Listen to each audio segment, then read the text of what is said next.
कि इस प्रभु परमात्मा ईश्वर के नाम लेवा तो बहुत हैं, वलियों गुरु पीर पैगंबरों की जय जयकार बुलाने वाले तो बहुत हैं, संसार भरा पड़ा है। लेकिन इस परमात्मा ईश्वर निराकार का बोध किसने हासिल किया है, किसने इसको इसके असली रूप में जाना है। जहाँ पर आज भी भगवान कृष्ण के द्वारा अर्जुन की अज्ञानता को दूर करने की मिसालें दी गई, इसी तरह से जहाँ जहाँ पर भी जब भी एक ज्ञान उजाला प्रदान किया गया, ये ज्ञान की रोशनी जीवन में आई, उसके ही ये भ्रम और भ्रांतियाँ मिटती चली गई। उनके लिए राम और रहीम में कोई भेद नहीं रहा, उनके लिए अल्लाह और राम में कोई भेद नहीं रहा, उनके लिए कोई जाति पाति की दीवार ना रही, क्योंकि उन्होंने इस एक को जान लिया, इसी एक का नूर घट घट में देखा, और इसलिए उनके लिए किसी के प्रति कोई द्वेष का भाव नहीं, कोई द्वैत का भाव नहीं है। विसारे दूजा भाव जियो कि त्यागे मन की मतड़ी और विसारे दूजा भाव जियो, कि दूजा भाव द्वैत का भाव, ये डुअलिटी का भाव, इसको तज देता है। तो जो ऐसे जिनके जीवन में ये एक अवस्था नहीं आती है, तो वो वास्तविकता में पूजा भी करते हैं, अर्चना भी करते हैं, इबादत भी करते हैं, जप तप स्नान भी करते हैं, बहुत रिचुअल्स को निभाते हैं, बहुत राइट्स एंड रिचुअल्स को निभाते हैं, लेकिन इस सच की सार को नहीं जान पाते हैं। पढ़ने पढ़ाने सुनने सुनाने को वो बोध मान लेते हैं, यात्राओं को ज्ञान मान लेते हैं। इसीलिए संसार के बारे में हमेशा यही कहा गया है कि चलते के पाछे चले परमारथ ना संभाल, कि इंसान सोचते विचारते नहीं कि वेदों शास्त्रों में धर्म ग्रंथों में इशारे क्या किए गए हैं, कैसे नबेड़ा होना है इस आत्मा का, किसके कारण ये मनुष्य जन्म सफल माना जाएगा, कौन सा लक्ष्य है जिसकी पूर्ति हर इस मानव शरीर को धारण करने वाले ने वो प्राप्त करना है। तो ये इसकी तरफ विचार नहीं करता, चलते चले जा रहे हैं और उम्र तमाम हो जाती है। तो महापुरुष संत जन यही कहते हैं कि इंसान ये सच की प्राप्ति कर ले, ये सत्य ईश्वर पारब्रह्म परमात्मा निराकार, ये all pervading entity God almighty, यही सच है। आद सच जुगाद सच है भी सच, नानक होसी भी सच, कि यही सत्य है।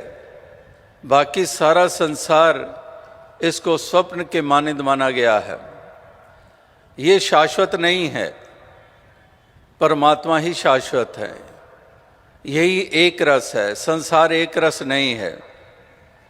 दुनिया में कदम कदम पर एक तब्दीलियां हैं, बदलाव है, कहीं पर भी स्थिरता नहीं है, कहीं पर भी अडोलता नहीं है।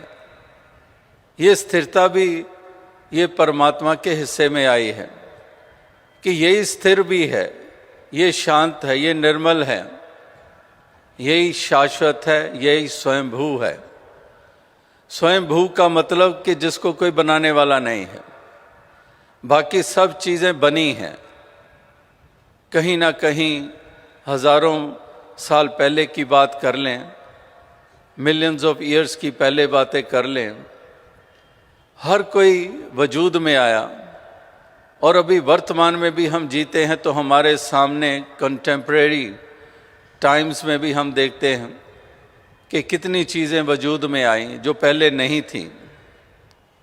यानी कि संसार का सारा निज़ाम ही ऐसा है कि ये वजूद में आती है, बनती है, बिगड़ती है, आती है, जाती है। तो इसलिए इसको शाश्वत नहीं कहा जाता है। इसलिए इसको सत्य की संज्ञा नहीं दी जाती है। तो सत्य केवल एक परमात्मा है, ईश्वर है, निराकार है, गॉड ऑलमाइटी है। तो इस सत्य को जानना है, और इसको जिन्होंने जाना है उन्होंने आत्मा का भी कल्याण किया है, उन्होंने परलोक स्वारा है, आवागमन के बंधन से निजात पाई है, और इस लोक की यात्रा को भी तय किया। उन्होंने इसी दौलत से युक्त होकर अमीरी उनके हिस्से में आ गई, क्योंकि उनके हिस्से में ऐसी दौलत आ गई, इसलिए वो अमीर बन गए। झोंपड़ी में रहने वाला भी अमीर और महल में रहने वाला भी अमीर इसी दौलत के द्वारा हुआ। तो इस तरह से ये उसके हिस्से में आई। तो महापुरुष इसलिए कहते हैं कि सच कमावे सोई काजी, जो दिल सोदे सोई हाजी, कि जो सच की कमाई करता है वही काजी है। अक्सर हम वही बात आ जाती है जो कबीर जी ने पोथी पढ़ पढ़ जगमुआ की बात कही है कि बैठा पंडित पढ़े पुराण, बिन देखे का करे बखान, तू कहे कागज की लेखी, मैं कहूँ आंखन की देखी।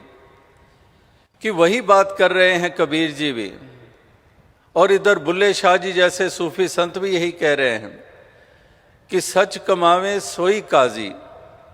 काजी वही है जो सच कमाता है। अगर सच नहीं कमाता है, झूठ का इस्तेमाल करता है लड़ाने झगड़वाने में और इस तरह से दीवारें खड़ी करने में, तो कहते हैं नाम तो काजी हो गया, नाम तो पंडित हो गया, लेकिन वास्तविकता में जिसके कारण कोई काजी कहलाया जा सकता है, जिसके कारण कोई पंडित कहलाया जा सकता है, वो तो अभी जीवन में वो पड़ाव आया ही नहीं है, वो हिस्से में अभी आया ही नहीं है। इसीलिए कह रहे हैं कि सच कमावे सोई काजी, जो दिल सोदे सोई हाजी। हज को जाते हैं, इबादत करते हैं, बंदगी करते हैं, यात्राएं करते हैं, पिलग्रिमेजेस पे जाते हैं, तो यहाँ पर वो भी कह दिया। बुल्ले शाह जी कह रहे हैं कि जो दिल सोदे सोई हाजी, कि अगर ये दिल ही नहीं साफ हुआ, इस दिल में सच का बसेरा ही नहीं हुआ है, परमात्मा का बसेरा ही नहीं हुआ है, तो फिर हज तो कर लिया लेकिन सही मायनों में हाजी नहीं हुए। हाजी तो तभी हुए जब ये दिल को सोध लिया गया है, इस दिल में प्रीतम को बसा लिया गया है, इस मन में इस हरि को बसा लिया गया है, तो फिर वास्तविकता में वो हाजी भी हो गया, वो काजी भी हो गया। और अगर ऐसा नहीं है तो इंसान को कहा गया कि इंसान तो अभी भी दूर है लक्ष्य से, अभी भी तुझे बात समझ में नहीं आई है और तू इसी तरह से किए चले जा रहा है, चले चले जा रहा है, लेकिन पहुंचना हिस्से में नहीं आता है उनके। जैसे दास अक्सर कहता है कि हर चलना पहुंचना नहीं हुआ करता है, कि कोई कहे मैं तो सारी उम्र चलता जा रहा हूं, लेकिन हर चलना पहुंचना नहीं होता है। वही चलना पहुंचना होता है जो वास्तविकता में मरम जान लेता है, जो वास्तविकता में इस सत्य का बोध हासिल कर लेता है, वो मंजिल मकसूद को पा जाता है। तो उसका चलना चलना ही केवल नहीं रह जाता है, उसके हिस्से में पहुंचना भी आ जाता है। तो इसलिए यहां पर पहुंचने की बात हो रही है कि हमने पहुंचना है इस मंजिल मकसूद तक। ये मंजिल है हर आत्मा की, परमात्मा। Over soul is the destination of each soul. तो ये एक डेस्टिनेशन, ये मंजिल, ये हर आत्मा ने पानी है, तभी सैल्वेशन, तभी मोक्ष और मुक्ति इसके हिस्से में आएगी। और फिर दीवारों की बात कर रहे हैं। दीवारें जो इस अज्ञानता के कारण इस मन में खड़ी हुई हैं, जिसका पुरजोर तरीके से इन 3 दिनों में इसका जिक्र किया गया है कि दीवारें हमारे मन में खड़ी होती हैं और फिर उसको हम बाहर भी उसको एक क्रियात्मक रूप दे देते हैं। उस तरह से हम ये दीवारें बाहर भी खड़ी करते चले जाते हैं, क्योंकि हमारे मन में अंधकार छाया हुआ है। यानी कि अगर आत्मा भी अंधकार में है, मन भी अंधकार में है, तो फिर बचा क्या? फिर तो लोक भी हाथों से गया, परलोक भी हाथों से गया। फिर तो कुछ भी नहीं बात बनी, फिर तो कुछ भी हासिल ना हुआ। तो इसलिए कहते हैं कि दो ही जहानी माड़े हो, सच न जिना खरीदिया बाहू, दो ही जहानी माड़े हो। मियाँ बाहू कहते हैं कि अगर ये हिस्से में नहीं आया तो दो ही जहानी माड़े हो, कि दोनों जहानों में शर्मिंदगी, यहाँ पर भी दृगाकार, आगे भी शर्मिंदगी। यानी कि ऐसा कूड़ा सौदा कर लिया जाता है, इस तरह से जीवन जी लिया जाता है कि कुछ भी हासिल ना हुआ, बल्कि और ज़्यादा नुकसान करके संसार से रुखसत हो जाते हैं। तो इसलिए महापुरुष संत जन यही संदेश, यही पैगाम हमेशा दिए चले गए हैं कि नाता जोड़ना है तो इस ईश्वर से जोड़ना है, इस पारब्रह्म परमात्मा से जोड़ना है। जितनी तीव्रता से हम संसार के साथ जुड़ते हैं, जितने हम लोभ लालच के साथ जुड़ते हैं, दुनियावी आकर्षणों के साथ जुड़ते हैं, दुनियावी सामानों के साथ जुड़ते हैं, कहीं पर वही तीव्रता, वही इंटेंसिटी हमारी इसके साथ जुड़ने की हो और जुड़े रहने की हो, तो वास्तविकता में हमारा ऐसा सुंदर वजूद हर किसी का बन जाए, एक ऐसा निखरा हुआ सुंदर रूप बन जाए, एक परमात्मा के तुल्य उनको माना गया है, जिनकी ऐसे इंटेंस, उनकी एक ऐसी अवस्था होती है, ऐसी उनके लगाव होते हैं, ऐसी लगन होती है, जो इस कदर इसके साथ जुड़ते हैं और जुड़े रहते हैं, आठों पहर जुड़े रहते हैं, कॉन्शियसली एंड सबकॉन्शियसली वो इसके एहसास में रहते हैं। क्योंकि फिर उनकी सोच ही ऐसी कंडीशनड हो जाती है, उनके ख्याल कंडीशनड हो जाते हैं, क्योंकि कॉन्शियसली भी और सबकॉन्शियसली भी, एक सटल वे में भी, ग्रॉस वे में भी और सटल वे में भी, वो इस तरह से इसके साथ जुड़े रहते हैं। तो ये जुड़ने का ही प्रताप है कि इस तरह से हमने जुड़ना है, इस प्रभु परमात्मा ईश्वर से ये नाता जोड़ना है।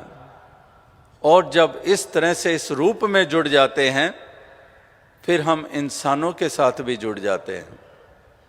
फिर इंसानों से दूरियां रह नहीं सकती हैं।